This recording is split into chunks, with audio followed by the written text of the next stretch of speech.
Bom dia, vamos lá, gurizada. Semana passada, então, eu deixei uma atividade para vocês resumirem um artigo. O artigo já está lá, acho que boa parte de vocês respondeu essa atividade, me entregou o artigo. Então, hoje nós vamos passar para o próximo tema, que é atividade física e mortalidade, seguindo aquela nossa linha de cronograma que eu tinha construído para não perder a oportunidade de a gente continuar aquele cronograma, mesmo com essa dificuldade que a gente está tendo agora. Então, fiquem atentos às aulas, por favor, tentem responder na medida do possível, porque isso vai valer como frequência, ok?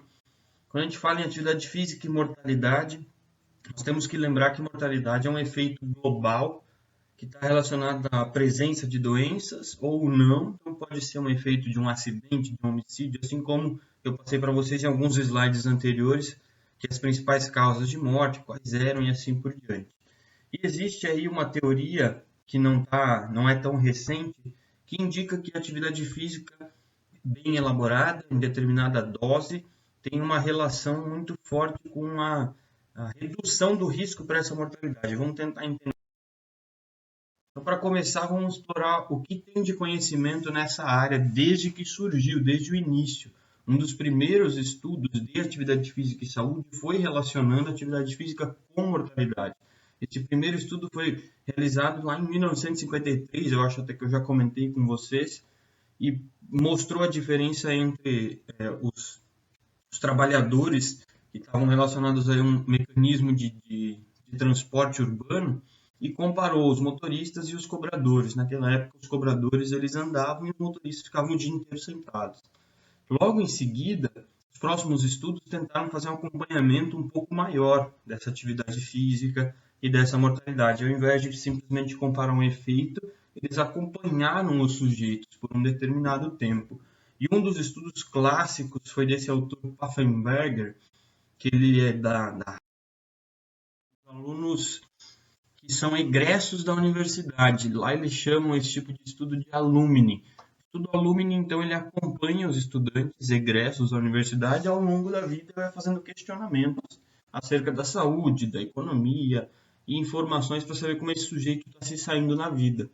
E uma dessas informações mostrou que a atividade física realizada em uma determinada dose, que aqui está equivalente a 7,5 a 15 metros por horas por semana, significa mais ou menos as recomendações atuais de atividade física de 150 minutos, reduzia o risco de mortalidade em até 30% para esses sujeitos. Então, realizar atividade física prevenia a mortalidade prematura desses sujeitos. Então, mortalidade prematura, só para reforçar, é aquela que acontece antes do que era esperado acontecer para você pelas estimativas do seu nascimento. Já mostrei lá que as estimativas de nascimento, então um sujeito ao nascer tem uma expectativa de vida. E essa expectativa inclui aí todos os riscos da vida dele. Seja por ele ter nascido, por exemplo, no Brasil, que tem um risco de homicídio maior, ou ter nascido na África, que tem um risco de mortalidade por diarreia, por exemplo, até os 5 anos. Então, essa expectativa de vida calculada, ela é um indicador de que você tem até determinada idade para superar esses riscos e não vir a falecer. E a mortalidade prematura, então, é quando você não supera esses riscos e você acaba falecendo por alguma doença ou algum agravo de saúde ou então um acidente, por exemplo. E o risco de mortalidade, então, é a estimativa de qual é a chance disso acontecer antes do que era esperado. E aí, nesse sentido, observou-se uma redução de 30%, que é um resultado interessante. Você tem 30% a menos de chance só por fazer atividade física aos níveis recomendados hoje, atualmente, pela Organização Mundial da Saúde. Porém, esse estudo é de 1986. Em 86, ainda não existiam as mesmas recomendações que as atuais. Porém, já observou-se, e provavelmente essa pesquisa foi incluída nas recomendações. Bom, além dessas pesquisas, existem inúmeras outras pesquisas que associam a mortalidade e a atividade física. Isso a gente chama de all cases. All case, então, envolve todos os tipos de mortalidade. São todas as causas relacionadas à mortalidade e as associações com a atividade física. Em geral, esses estudos são epidemiológicos. Isso significa que são associações observadas pela frequência de casos acontecendo. Então, uma vez que acontece o caso, observa-se se a pessoa fazia ou não fazia atividade física. Em alguns outros estudos, existe o acompanhamento desses sujeitos. Então, esse sujeito é acompanhado durante uma boa parte da vida e vai se detectando, avaliando a atividade física regular e depois indica-se se ele morreu ou não morreu e qual a causa da morte. E aí essa dose de exercício que foi contabilizada para várias pessoas ao mesmo tempo, pode ser um indicador de um risco reduzido. Esses estudos, infelizmente, têm um problema. Em geral, eles acontecem por questionários. As atividades físicas são relatadas a partir de questionário. E a gente sabe que existe uma subnotificação das atividades físicas avaliadas por questionário e muitas vezes acontece, então, uma superestimação da atividade física vigorosa. Isso é um problema do questionário. Contudo, esse problema foi contornado numa das últimas pesquisas, e talvez a melhor pesquisa que realizou em associação entre a atividade física, incluiu o comportamento sedentário e todas as causas de morte. Essa pesquisa foi publicada em 2019 e eu vou passar para vocês lerem. Eu gostaria que vocês lessem, porque no final eu vou fazer um questionário sobre essa pesquisa.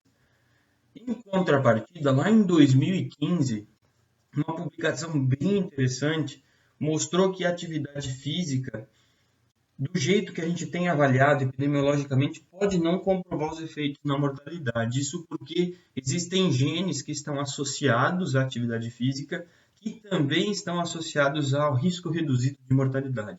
A gente vai passar por esses dois artigos agora. Rapidamente eu vou mostrar o que eles construíram, como eles fizeram isso e mais alguns resultados. E depois vou passar para vocês lerem e responderem algumas questões sobre essas duas pesquisas, ok? Vamos começar em ordem cronológica. Isso foi dizer quais ratinhos tinham essa aptidão e quais ratinhos não tinham essa aptidão para a corrida. Em geral, isso é bem simples de ser avaliado. Depois disso, esses dois grupos foram divididos novamente em dois grupos. Um grupo controle, que vocês podem observar ali que é a cor azul escura, essa seta azul escura indicando que ele vai para uma caixinha. Essa caixinha é a gaiola, ele vai passar a vida inteira ali dentro, vai sair para, às vezes, se alimenta, faz algumas coisas, mas em geral o grupo controle tem que ficar preso na gaiola. Enquanto o grupo corrida, que eles colocaram o R de running aqui, ele tinha o estímulo de atividade física. Então esse ratinho ele podia realizar atividade física e isso foi avaliado. A mesma coisa aconteceu para o grupo que não tinha alta aptidão, que tinha baixa aptidão para corrida. Colocaram uma parte desse grupo, então, 20 ratinhos aí na gaiola e colocaram 20 ratinhos, então, para correr. Olhem só que interessante. Então, temos 4 grupos de animais.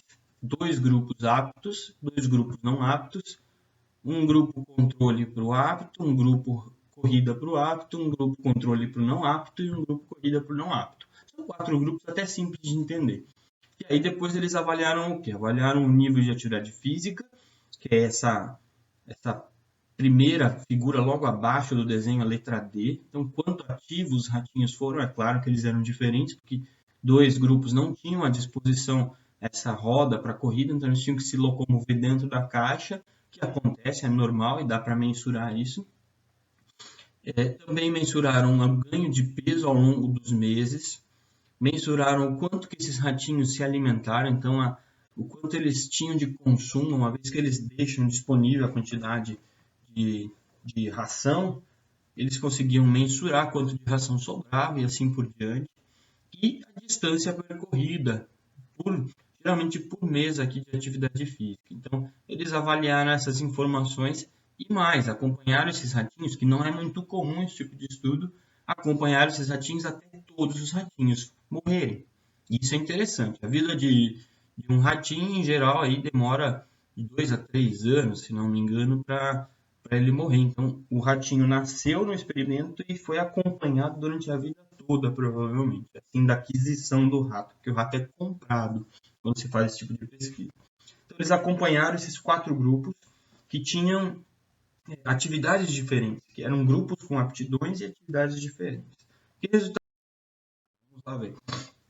Então, do principal resultado, não é só isso que eles relataram, mas o principal resultado está relacionado à sobrevida. Vejam só, essa aqui é uma curva de sobrevida para quem nunca viu.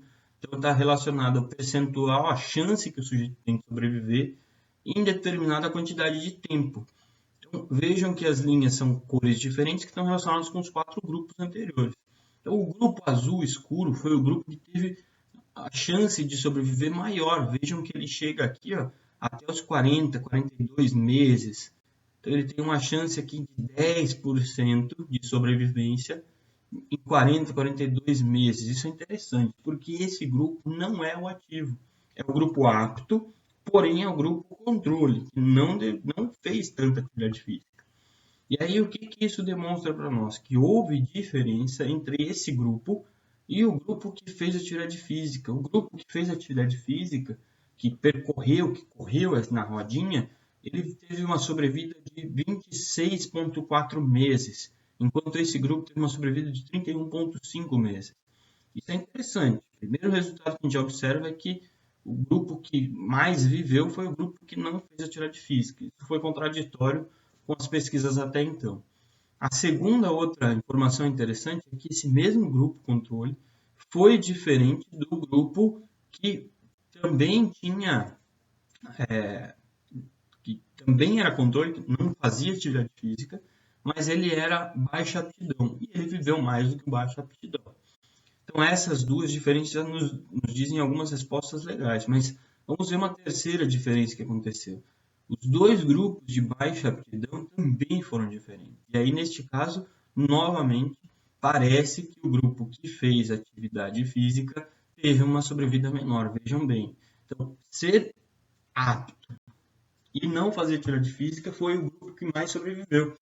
Porém, ser inapto e fazer atividade física fez com que aqueles sujeitos, talvez eles não eram aptos para fazer atividade física e forçaram ali a barra, foram os que tiveram sobrevida menor ainda. Não sabemos aqui explicar o porquê. Eu gostaria que vocês fossem ler esse artigo para entender quais são as explicações deste estudo. Então, no primeiro passo, o primeiro experimento desse artigo já demonstrou algumas informações interessantes para nós. Vamos ver o segundo. No segundo experimento, eles acompanharam um grupo de gêmeos monozigóticos durante vários anos. Vejam bem, de 1990 até 2013. Então, da mesma forma, acompanharam os sujeitos, infelizmente aqui não foi do nascimento, mas acompanharam os sujeitos durante uma longa trajetória da vida deles. E aí, neste caso, eles dividiram os grupos em 3 análises diferentes. O primeiro são todos contra todos, comparando quem tinha atividade física vigorosa e quem não tinha atividade física vigorosa regular. A mortalidade aparentemente foi um pouco, a chance, né? Novamente a curva de sobrevida foi um pouco melhor para o grupo que fazia atividade física. Porém, acho que isso não teve diferença significativa. E aí eles perceberam que existiam outros 2 subgrupos dentro desse grupo.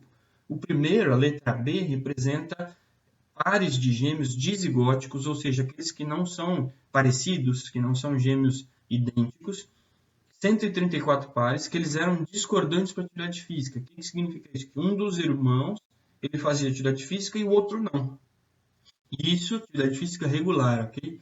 E isso, neste resultado, observou-se também uma pequena diferença na curva de sobrevida dos 2 grupos. O grupo que tinha atividade física parece que conseguiu sobreviver ou tinha um risco menor de mortalidade. Enquanto lá no último, a letra C, demonstra para a gente um grupo de 34 pares de gêmeos monozigóticos. Agora sim são os idênticos. Então, se eles são os idênticos, em tese, o DNA não deveria estar influenciando aqui. Por isso que é interessante mostrar os grupos separados. E aí, neste caso, observou-se como o grupo é menor, aqui provavelmente o poder estatístico é diferente, não observou-se também diferença entre os dois na mortalidade ou no risco de sobrevida para os 2 grupos. Vejam bem, então o primeiro estudo demonstrou para a gente o que até agora? No estudo dos animais, que parece que não há uma associação, quando é experimental, entre mortalidade e atividade física. Inclusive, houve uma inversão dos resultados que a gente esperava. Isso porque foi separado entre aptos e não aptos. E o segundo estudo mostrou que não há uma relação entre atividade física persistente, regular, durante um tempo da vida, e mortalidade quando se trabalha com gêmeos, que é um grupo que talvez isole um pouco dos aspectos do DNA. Nesse mesmo estudo, eles conseguiram então mostrar que pode haver alguns genes que estão relacionados à atividade física que também estão relacionados à atividade de mudança no risco de mortalidade. E aí esses genes estão explicados na discussão do trabalho e eu gostaria que vocês fizessem a leitura para entender melhor. Tá? Então vai ser uma parte do trabalho de vocês fazer a leitura deste artigo. Ele é um pouco pesado de ler, então tomem o tempo que for necessário aí, aproveitem bem e façam a leitura. Mas como ele é um artigo Open Access, vocês conseguem traduzir ele pelo Google Tradutor ali no próprio site tranquilamente, dá para entender bem o português. Ok? Porque elas são um indicador inicial, tá? Então, o que eu gostaria de que vocês observassem é o seguinte: em primeiro lugar, tentar compreender um pouco desse trabalho. Então, esse trabalho, como foi feito com acelerômetro, e a gente não tem esse acesso tão simples, eu sei que vocês tiveram um pouco de aula aí com o professor Michael, e ele mostrou do acelerômetro, mas o acelerômetro ele mede a atividade física de uma forma diferente do como a gente, se fosse utilizar outro critério. Em geral, a gente trabalha com count, são uma contagem específica da aceleração. E esses counts podem ser avaliados em uma janela de tempo. Essa janela, em geral, é por minuto. Então, quantos counts existem por minuto? E aí, essa referência ela pode ser um indicador de quanto ativo esse sujeito é. Esses counts, eles também podem indicar se esse sujeito faz atividade física leve, se ele faz atividade... Nós conseguimos, a partir do acelerômetro, mensurar também a intensidade, não só o volume. Então, essa é uma atividade interessante. A partir do acelerômetro, você consegue fazer a mensuração tanto do volume quanto da intensidade. Se você fizer isso durante uma semana, a gente tem uma atividade física que a gente pode chamar de habitual. Aquela atividade física que você provavelmente realiza de maneira geral. E aí, a primeira informação que a gente tem é a atividade física total. Então, quanto ativos os sujeitos foram naquela semana avaliada e qual foi o risco de mortalidade. Olha que interessante. Existe, então, uma redução do risco de mortalidade, sujeitos avaliados, acompanhados durante uma semana, a partir de mais ou menos 250 counts por minuto de atividade física. E essa redução, ela é grande, não é pequena não, olhem bem. Neste caso, nós não estamos mais falando de um risco em percentual, estamos falando de um risco em hazard ratio. Isso é uma informação que diz para a gente assim, a chance disso acontecer em função do outro grupo. Então, em geral, quando a gente diminui esse valor aqui para 1 menos este valor, a gente chega numa razão em percentual. Então, como se fosse o seguinte, esse sujeito está, vamos supor aqui, em 250, ele está com mais ou menos 0,4 no hazard ratio, é como se fosse uma chance 60% menor de ele falecer, de ter a mortalidade prematura por todas as causas. Então, 250 CPM. Ok? Vejam que este resultado, então, ele está mostrando para nós que existe sim uma relação entre a atividade física e agora corrigida. Então, tudo aquilo que se contestava antes, agora foi demonstrado que existe essa razão, e essa relação ela é experimental no sentido de ter acompanhado os sujeitos, porém, não tem aqui o grupo, quem era mais apto, quem era menos apto, que tipos de genes que estavam explicando a atividade física. Essa é a diferença do estudo epidemiológico. Está todo mundo no mesmo bolo, a gente não sabe se essas pessoas que morreram, que não morreram, tinham algum outro problema associado. E é por isso que existe essa contextualização de outros estudos experimentais, demonstrando a necessidade de um estudo mais aprofundado. Pois bem, esses dois estudos eles são complementares, são interessantes, e eles têm que ser lidos de maneira integral. Esse estudo é um pouco mais fácil de ler do que o anterior, por isso até vou falar um pouco menos sobre ele. E aí, para vocês responderem. A primeira questão é bem interessante, bem fácil para a gente relembrar, reforçar as aulas. Até teve um errinho. O que é e como se calcula o MET? Então, um coeficiente metabólico. Defina a mortalidade prematura é a questão 2. No estudo dose de resposta, os autores confirmam ou não confirmam a hipótese que eles se propuseram? A atividade física previne a mortalidade prematura? Será que previne? Então, respondam o que vocês observaram do artigo, ok? No estudo dos genes e mortalidade, os autores questionam os estudos epidemiológicos com base em quais suposições? O que eles entendem que está faltando nos artigos epidemiológicos para explicar essa relação entre mortalidade e atividade física? Então, quais são as suposições que eles fazem sobre isso? E para fechar, a última questão, Em sua opinião, depois que você lê os artigos, a atividade física pode aumentar a longevidade? Qual seria a melhor atividade física para fazer isso? Ok, gente? Muito obrigado. Acompanhem aí o Moodle e fiquem à vontade para fazer algum questionamento caso necessário.